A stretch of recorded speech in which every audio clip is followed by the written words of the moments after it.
just fine. We give you love and... It's finished!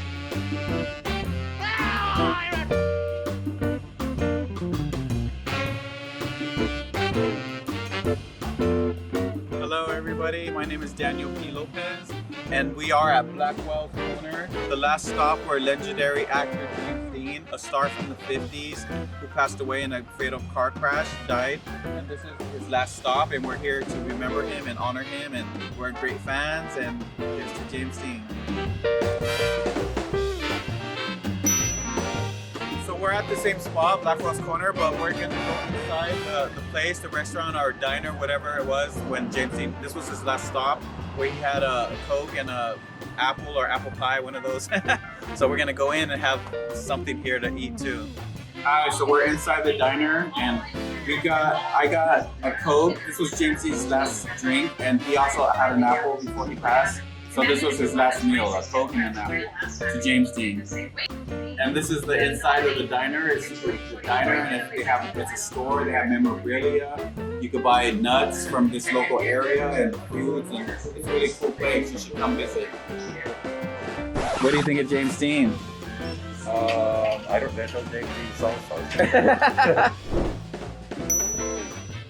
So we just ate in the little diner or cafe, whatever you want to call it, James Dean's last spot. And I bought a few souvenirs, this big old picture of James Dean and some hot sauces that have James Dean's face on them. And I'm gonna try them when I get home and see if they're any good. So this is Route 46, the route that James Dean last drove on back in September of 1955, many decades ago. This is probably the last scenery that he saw before his crash. And now we're heading to his death site, or death crash site.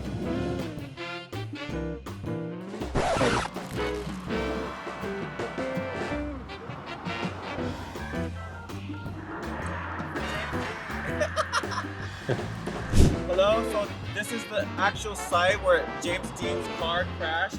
His car was hit by another car somewhere over there back in September of 1955.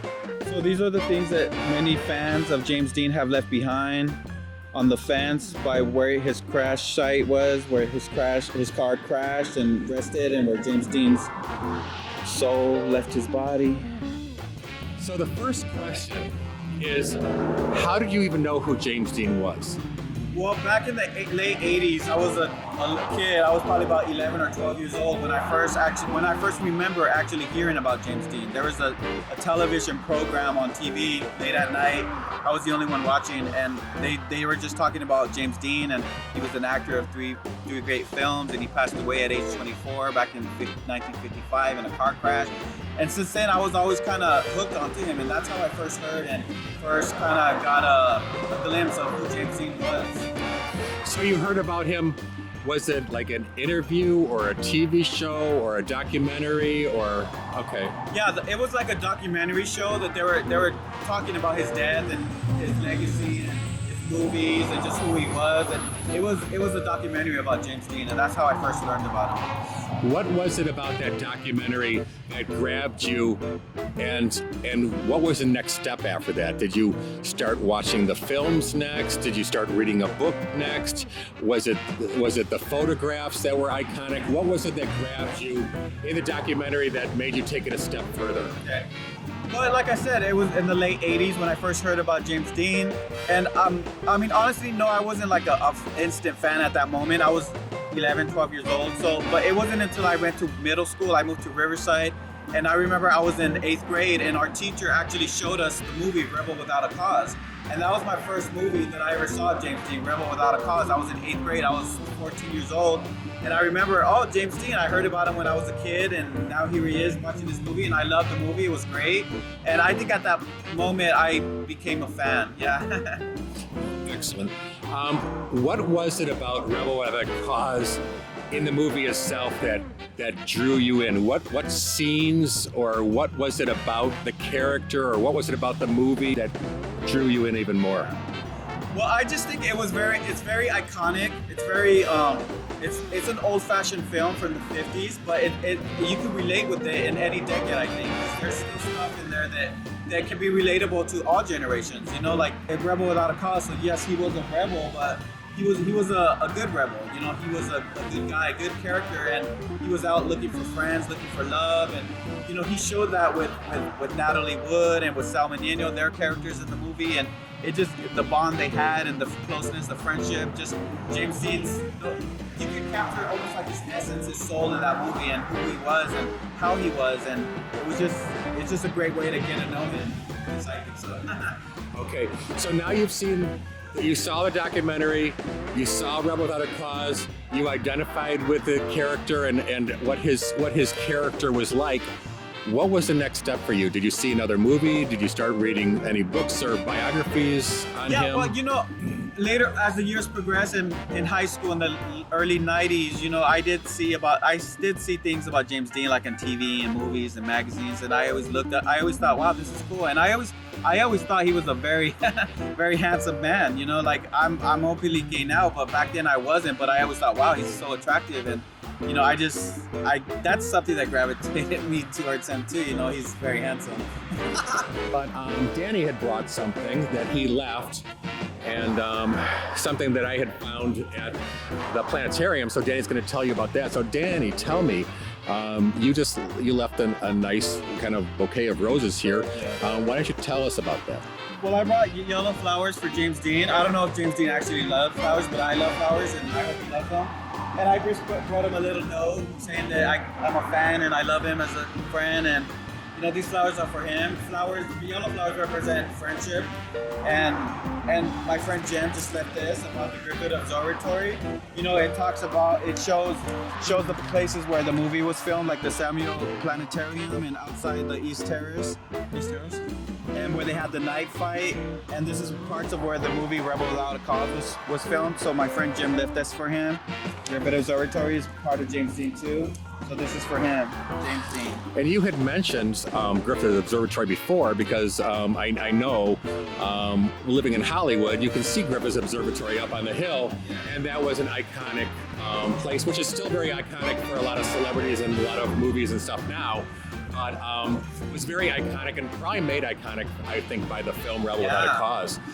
Is there anything that you want to say? Because when you wake up and when you see the Griffith Observatory, do you ever think about James Dean? Or yeah, well, like I said before, I live across the lake from the Griffith Observatory, and every time I see the Griffith Observatory, I always think of James Dean because, like I said, he filmed a movie there, and part of that movie, I've seen it many times, and it's just like when you go there, I feel James Dean there. I feel his essence, his soul, and yeah, I always think of him, and it's a great place to think of him. And this place, this is my first time here, but I will remember this for the rest of my life. And there's one more thing that I want to let the audience know. For some people who are watching this, I know are will be friends of yours from Hollywood and know, and maybe they don't know, but maybe they're going to learn something today. But up over by Griffith Observatory, there's Kenneth Kendall made a bust of James Dean, and I know that you've been up there to see it. So tell us about that. Yes, there's actually a statue of James Dean's head. I think it's made out of bronze. And they put it there shortly after, I don't know when they put it, but it's been there for a few decades now. And it's just a statue of James Dean, and it's great. And I remember the first time I went there about 20 years ago, I would look at all the homes and the hills, and then just think of James Dean and the movie, and now here I am 20 years later. Is there anything special that you want your audience of this video to know about what you think of James Dean, or why something special about the connection that you have with James Dean, or something that maybe that you personally identify with, something you saw in a film maybe, or you read in a book, or something like similarities in lifestyle or something like that? Anything that you want to share? Yeah. Well, the thing about James is, I mean, of course, obviously I was attracted to his looks and his movies, but that's just not why I admire him or liked him.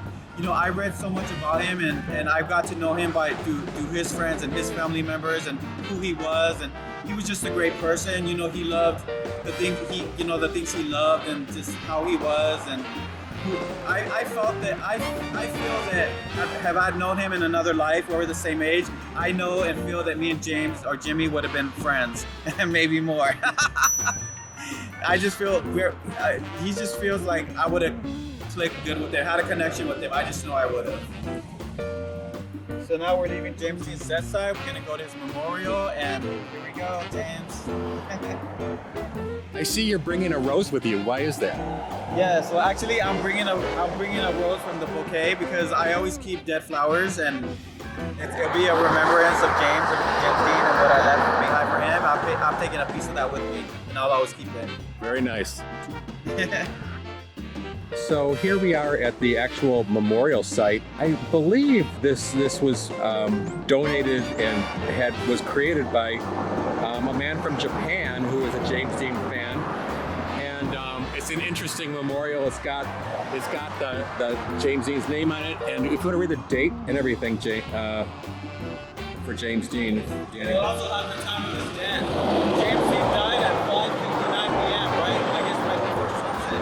And this is a memorial for James Dean that a Japanese person. And it says a little nice saying right here for him. Yeah, these two slabs here have a writing. They're very hard to read, but Danny went through and tried to read it. Where it's kind of broken up. You have to move all the. You can see all the dimes and all the pennies and everything that are on here. So James Dean, obviously I wasn't born when James Dean was alive or even when he died. I'm like generations after him, but it just showed you that you don't have to be a part of someone's generation to appreciate their legacy, to appreciate their art, to appreciate them. And many people are not part of my generation that I still admire and look up to, and that just shows you that a person's legacy is can be for any generations and any people, and James Dean does that. There's something that's kind of interesting about this spot. Anybody who knows Danny and his books and looks at some of the pictures in them knows that he loves trees without leaves in it. And I find it very coincidental that there's this tree here. It's got no leaves. It's a really cool looking tree, as you can see here. I admire dead trees, dead flowers, because even a dead flower and a dead tree is still beautiful. To me it is, and it holds on to the memory and of what it once was, but it's still beautiful and it leaves behind something beautiful.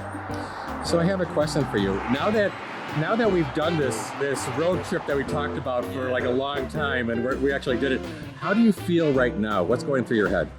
I feel awesome. I feel this is something that I've been wanting to do for a numerous of years. I've been a James Dean fan since 20, 30 plus years now. So, you know, it means a lot to me to be here. But someday I want to visit James Dean's hometown in Fairmont, Indiana.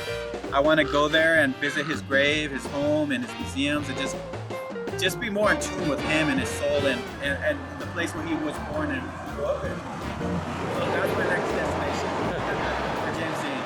Okay, so for one final question while we're here, okay, so this memorial behind you is very modern and very unusual looking. What do you think of, like, see you were at the fence where the crash was, and you see where people left items, and you're here where this memorial is made, and what do you would you say they're about 3 miles away from each other or so? Yeah, there's just a few miles up the road where James's crash site was, and then their memorial was built here around this tree.